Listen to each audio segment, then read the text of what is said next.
अगर आप भी अपनी लाइफ में चाहते हैं कोई मेजर वास्तु दोष ना हो, यानी कि नेगेटिविटी लाइफ में ना हो, तो केवल 5 कंपोनेंट से एक्टिविटीज पे फोकस कीजिए और लाइफ में बेनिफिट लीजिए। नमस्कार, मेरा नाम सीमा भाटिया है और मैं Delhi based vastu consultant, scientific logo designer हूँ। ये 5 एक्टिविटीज या कंपोनेंट्स कौन कौन से हैं? सबसे पहले आपकी एंट्रेंस, आपकी kitchen, bedroom, toilets and colours. जैसे ही ये 5 चीजें आपकी सही होती हैं, आपकी लाइफ से वास्तु दोष चले जाते हैं। बहुत सिंपल है समझना, आइडेंटिफाई करना, लेकिन इसके लिए आपको पूरी वीडियो देखनी होगी, कुछ नोट्स बनाने होंगे और समझना होगा। हम सबसे पहले बात करते हैं एंट्रेंस के लिए। देखिए, जैसे हमारी पूरी बॉडी में हमारा फेस सबसे इंपॉर्टेंट रोल प्ले करता है, ऐसे ही आपकी लाइफ में, आपके घर में जो आपकी एंट्रेंस है वो बहुत इंपॉर्टेंट रोल प्ले करती है। केवल एंट्रेंस को देखने मात्र से कोई बता सकता है कि अंदर रहने वाले जो व्यक्ति हैं, पर्सन है, उनका लाइफस्टाइल कैसा होगा। लेकिन हम करें क्या? वास्तु के हिसाब से कैसे समझे कौन सी एंट्रेंस पॉजिटिव है? सबसे पहले आपकी एंट्रेंस नॉर्थ के N3 N4, ईस्ट के E3 E4, साउथ के S3 S4 या फिर वेस्ट के W3 W4 में होनी चाहिए। लेकिन क्या प्लैनेट्स का इनके साथ कोई रिलेशन है? बिल्कुल है। अगर आपकी नॉर्थ की एंट्रेंस है और आपके बुध प्लैनेट का रिलेशन आपकी कुंडली के 6, 8 या 12 भाव या घर से होगा, तो आपको कभी भी नॉर्थ की एंट्रेंस बेनिफिट नहीं देगी। ऑन द अदर हैंड, अगर आपकी कुंडली में ईस्ट में बैठे सूर्य या फिर सूर्य देव जो ईस्ट के प्लैनेट हैं, उसका रिलेशन 6, 8 या 12 घर से होगा, ईस्ट की डायरेक्शन आपको नहीं लेनी है। ऐसे ही अगर मंगल प्लैनेट का रिलेशन 6, 8 या 12 हाउस से है कुंडली के, साउथ की डायरेक्शन अवॉइड कीजिए, बेशक वो S3 S4 की आ रही है। इसी तरीके से अगर आपके सैटर्न प्लैनेट कुंडली में 6, 8 या 12 हाउस के साथ कोई कनेक्शन बनाते हैं या वहां बैठे हैं, तो आपको वेस्ट की डायरेक्शन नहीं लेनी है। सिंपल टिप्स है कैसे अपने घर की एंट्रेंस का चुनाव करें। इसके बाद हम बात करते हैं बेडरूम्स के लिए। एक मिथ क्या है? हमेशा हमारा बेडरूम साउथ वेस्ट में होना चाहिए, उससे क्या है, हमारा कंट्रोल रहेगा। लेकिन क्या हमेशा ऐसा है?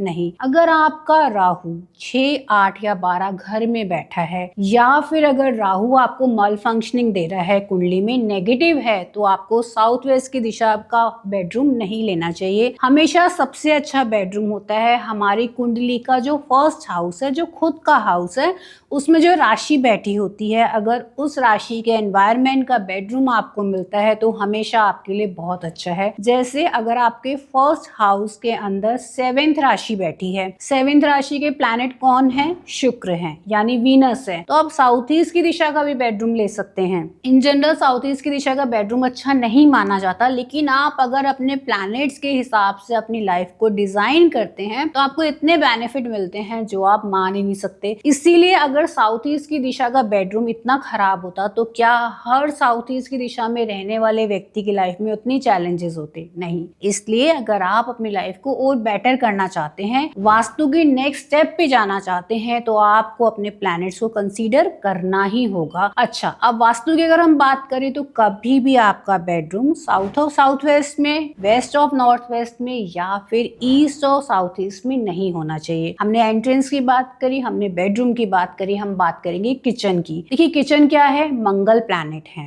फायर एलिमेंट है, इसलिए किचन हमेशा साउथ ईस्ट में या साउथ साउथ ईस्ट में या साउथ में ले सकते हैं। लेकिन प्रिकॉशन क्या लेंगे? यहाँ पर ब्लैक कलर का किचन स्लैब नहीं आएगा। अगर मंगल आपके किसी वजह से कुंडली में खराब रिजल्ट दे रहे हैं तो आप वेस्ट की दिशा में चले जाएंगे। वेस्ट की दिशा में प्लैनेट कौन से हैं? सैटर्न। लेकिन यहाँ पे बैलेंस्ड फायर, यानी कि किचन अगर प्रॉपर वे में आप मैनेज करते हैं, क्या मतलब है प्रॉपर वे का? यहाँ पे किचन का प्लेटफॉर्म का कलर येलो होना चाहिए। जैसे ही आप वेस्ट की किचन का प्लेटफॉर्म येलो लेते हैं, बेशक मार्स आपके नेगेटिव हैं तो भी आप वेस्ट की किचन के बेनिफिट ले सकते हैं। इतना सिंपल है वास्तु को प्लैनेट के हिसाब से मैनेज करना।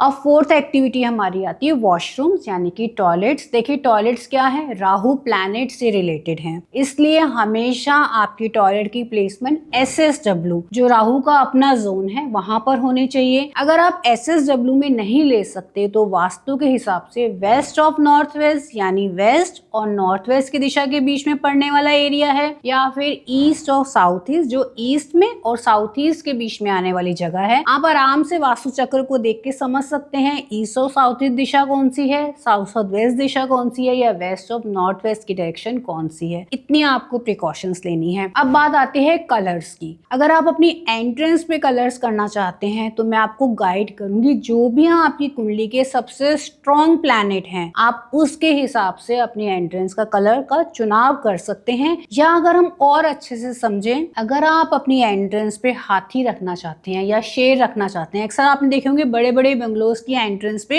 एलिफेंट या लॉयंस प्लेस करे होते हैं, लेकिन वो कब रखना है, जब आपकी कुंडली में राहु स्ट्रॉन्ग है, पॉजिटिव है, तब भी आप एलिफेंट रख सकते हैं। या फिर सन प्लैनेट स्ट्रॉन्ग या पॉजिटिव है तो आप लॉयन रख सकते हैं। राहु हाथी से रिलेटेड है और जो लायंस हैं वो आपके सन से रिलेटेड हैं। लेकिन हम बात करें यहाँ कलर्स के बारे में तो नॉर्थ की दिशाओं में केवल ब्लू कलर का यूज कीजिए, ईस्ट की दिशाओं में आप ग्रीन कलर का यूज कीजिए, साउथ की दिशा में रेड कलर का यूज कीजिए, वेस्ट की दिशा में ग्रे या व्हाइट कलर का यूज कीजिए। इन 5 स्टेप्स को आप फॉलो कीजिए। और प्लैनेट्स का भी अगर आप साथ में बेनिफिट लेते हैं तो आपके देखते हैं vastu just like a miracle, आपकी लाइफ कैसे ट्रांसफॉर्म होती है, क्योंकि अब आप अपने वास्तु के साथ साथ एस्ट्रो वास्तु का बेनिफिट ले रहे हैं, कुंडली का बेनिफिट ले रहे हैं। इसलिए आप भी अपने घर को वास्तु कंप्लायंस अपनी कुंडली के हिसाब से मैनेज करना चाहते हैं तो definitely you can connect with us.